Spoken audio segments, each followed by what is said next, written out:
United lost to Tottenham Hotspur, didn't they, in last night's Europa League final, and the financial implications are actually very stark. Kaveh Solokol is here to discuss it in more detail. Is your microphone on? As you're just checking? There we are.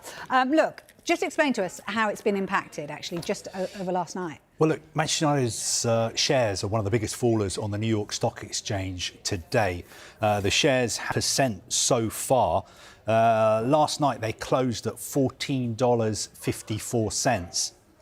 At the moment they are trading at $13.38, so down 8%. And if you look at what's happened to the Manchester United share price over the past couple of years, you'll see here, for instance, there was a real spike at the end of 2022. That is when news came out that the Glazer family were considering selling Manchester United. So the share price shot up.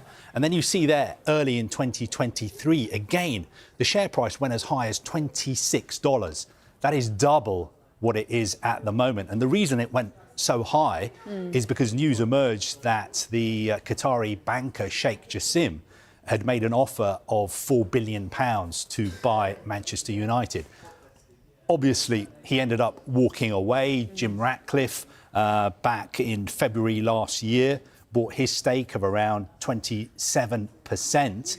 He actually paid $33 a share.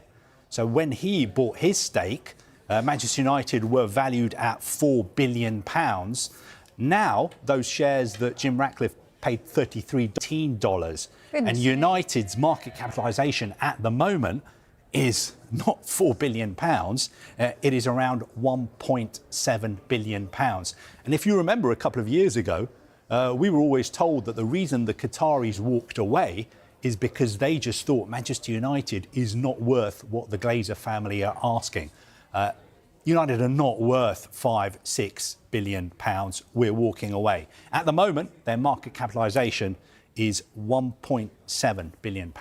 So just put that into perspective then for us. So what is the actual loss then for them? You know? Well, look, what happens is the reason the share price falls is people are selling their shares. Yeah. And the reason they're selling their shares at the moment is because United lost last night.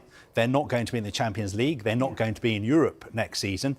That means they're missing out on a potential £150 million. So people waking up in New York this morning, or all around the world, are selling the shares, and that is why the price is falling. But of course, share prices can go up as well as down. I'm sure if things improve on and off the pitch at United, the share price will start rising again. OK, but a lot of money you're talking about there, aren't you?